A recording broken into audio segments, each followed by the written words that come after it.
Let us react to Texas beating Texas A&M in what was the renewed rivalry that we all missed. I missed personally so much, and what the implications of their win and Texas A&M lost are, not just for the SEC championship game or the rankings, but for the postseason and into the future. What's up, kinfolk? It's RJ Young. I am not on a step mill. If you're new to the channel, hit the subscribe button. We are fast tracking to 120,000 subscribers right here on the #1 college football show. And it would be great if you join the community here so that when I say kinfolk, you know that I'm talking to you. So, Texas A&M. I'm from Oklahoma, which is another way of saying I don't really got no dog in this fight, but I really love watching this fight. I love watching this fight because I know how much y'all hate each other. Fills me with such joy to see y'all getting after this like this, dog. And to see Texas going in to the largest stadium in the SEC. And frankly, a program that they felt ran away from them in the Big 12, so they didn't have to play them no more. Taking this loss at home, it's Texas beating up on A&M like Notre Dame beat up on A&M. And as is probably apropos, both Texas and Notre Dame look like they're going to be playing in the college football playoff, and A&M looks like it is not. And ain't nobody got nobody to blame but A&M themselves, right? You went and go fire Jimbo Fisher, paid him $70+ million to go away so you could hire the head coach from Duke and Mike Elko. And you know what? It looked like it was working out for you, right?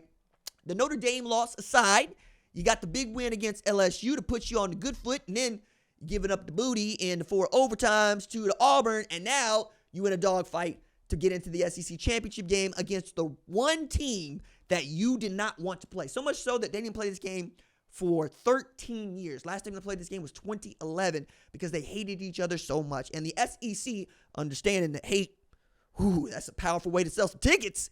They said, no, y'all got to play. But you know what? Since A&M been here, for the last dozen years, we're going to make sure that Texas got to play y'all. And Texas said, ain't no problem. Over here like, ain't no problem. And what they do, they went down there and they beat up on A&M in a good old-fashioned football way that we love. Tough, never soft. They was running after you and running down on you. Travion Wisner, man, like that dude turns out to be a bell cow. Like he's reminding me of Deontay Foreman, but he ain't got Deontay Foreman type, you know what I'm saying? But he throws for like 154 against Kentucky, damn near 200 against A&M, just carrying the rock, baby. And I'm telling you, between him and Arch Manning, I saw two dudes that were ready to lower their shoulders to give this Texas A&M defense, the strength of this A&M team, everything it wanted. And we saw Texas A&M defensive linemen dropping like flies to the point to where y'all ain't got no depth behind these dudes. No, they don't have any depth behind those dudes. And not for nothing, but Pete Kwiatkowski is probably going to be listed as #1 on my Broyles Award ballot when I fill it out late this evening, because that Texas defense has been outstanding in all facets. And the one game that they felt like they got a little bit away from wasn't a great game for Georgia. You know what I'm saying? Like Georgia won that football game, but it was the defense that was much more imposing on the Texas offense. And it was the one game all year where we've seen the Texas offensive line did not play well. I think it also bears mentioning Texas played most of this game without Kelvin Banks at left tackle. And that dude is the best left tackle in football, and yet they could still move the football against A&M. Steve Sarkisian was 100% in his bag, but he's been in his bag all year. If Steve Sarkisian was an assistant, he would be up for the Broyles Award. He might be the dude that I end up having to put in there, but he's the head coach, so he don't get to do that. As it stands, probably going to be the SEC Coach of the Year, given what Texas has done from the jump. No program entering the SEC for the first time or since its expansion to in 92, concluding the conference championship game, has won the SEC championship. Now Texas has an opportunity to do that against the only team in the entire country to beat them, and Georgia looks anything other than the Georgia that we've seen of years past. They not only look gettable, they look like they are ready to get got. And for Texas to be able to get this win at Kyle Field, the place where Nick Saban said is the most hostile environment in the SEC to play, is great preparation for them to go into Mercedes-Benz Stadium and probably give Georgia the what for and how now. And what I think of as a backdoor game for them, a backyard game for them, right? It's in Atlanta. They from Athens. Texas is actually going to have to make that travel from Austin. But you know what? I think this Texas team is built for that. I really like watching them play. Jahdae Barron being a Thorpe Award finalist showing up. Andrew Makuba having 4 interceptions, could have been a Thorpe Award finalist showing up. Anthony Hill has put together one outstanding year. Wasn't so much a lot of him in this game, but we did see a lot of Vernon Broughton. We did see a lot of Sorrell. We did see a lot of Colin Simmons. And when it came down to crashing on Amari Daniels, crashing on Marcel Brooks, taking away anything deep, that is where this Texas defense shined. And then 3 fourth down stops to get up off the field. One no larger than, deep in the fourth quarter. It is 4th and got to have it. You see that Colin Klein had called a play that had no wide receivers, 3 tight ends. They were big, they were jumbo, and I saw Texas come downhill and hit them in the backfield for a loss. That is the kind of football that needs to be played to win national championships in this day and age. As a matter of fact, when Steve Sarkisian took this job, he didn't know that Texas was going to be moving to the SEC, but he did say, if we want to win national championships, we have to build teams the way they build them at Alabama, the way they build them at Georgia. We have to be huge up front. We have to be athletic up front. We have to be deep up front. We got to have beef, baby. We got to have beef. And what do? They went out and they got beef. They've been outstanding. That offensive line, I think, is going to win the Joe Moore Award. It's been that good. That defensive line has been stout against everybody they play. Top to bottom, they are as balanced as any team in all of football. As a matter of fact, I think the 2 most balanced teams in the sport today are Indiana and Texas. Not saying that they're the best teams, right? I'm saying they're 2 of the most balanced teams. The other one being 12-0 Oregon, but we're going to put them over there for the time being. I think that from the quarterback standpoint, from the running back, from the wide receivers, to what you have, the skill players, to the defensive line, to what you got at linebackers, again, up and down the roster, Texas is good.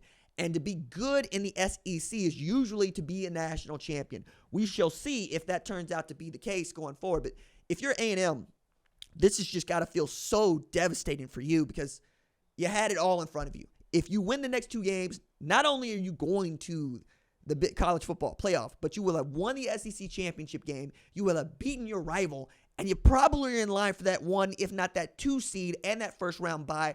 Try to get something like healthy, maybe get back on the good foot, maybe even get to a spot where you are playing for the national championship. As it stands, it's still an A&M team that has not won a conference championship in the 21st century, hasn't won a conference championship since 1998, hasn't won a national championship since 1939, which, as you know, predates the Second World War.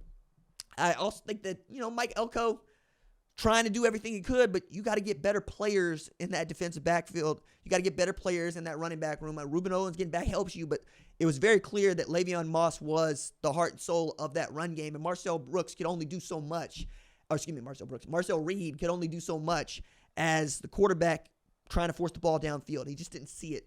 I think that when they get to their bowl game, we're going to see a lot better play from them, but this is also a year in which anybody could get got, and anybody did get got. Like, for Texas folks, the Michigan win for Ohio State today looks better for you on your resume, so you know that now you're getting into the college football playoff no matter what. I'm sure that there are a lot of Texas fans that already thought this with a loss to Texas A&M. I didn't. I think that the loser of this game can't get into college football playoff, and that's even more apparent now that Ohio State has to take one of those at-large spots that would have gone to them anyway if they're in the Big Ten championship game, but now we're going to get 3 teams as opposed to 4 teams. I also am kind of looking around going, all right, is there room for a 3-loss SEC team in here? Not one that didn't play in the conference championship. Not no more, right? It feels like you had to get 2 losses or fewer, which is why this was a do-or-die go-home game. I'm also trying to figure out what it is that we can glean from just how Texas was able to walk through this season, given the injuries I know they sustained. Like, that is coaching. And by the way, that's your strength and conditioning coordinator being on his game. I'm saying this is a guy who watched Oklahoma players drop like flies and finish the season 6-6. They lost C.J. Baxter. They lost Christian Clark. They were able to keep Quinn Travion Wisner.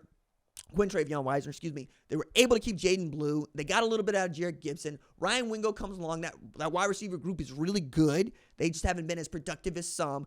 Quinn Ewers goes down for multiple games. It's cool because you got Arch Manning back there. This was an outstanding display of talent and depth across the roster and roster management, if we're being quite honest about it. Brandon Harris also needs to get a little bit of credit in this, man. I was impressed by what they were able to do, and I think you should be too. Going into this thing, I think Texas ought to feel good about its opportunity to beat Georgia because the Carson Beck that we have seen, the offense that we've seen from Georgia has not been great. And if you can do something with that Georgia defensive front, unlike you could the last time, you ought to feel good about your opportunity to win the SEC championship, to do what has never been done, and perhaps win the first national championship for the Longhorns since 2005. And what a thing that would be for a guy like Quinn Ewers, a guy like Arch Manning, who grew up worshiping at the altar of Colt McCoy and that 09 team that came oh so close to winning one but couldn't get it done.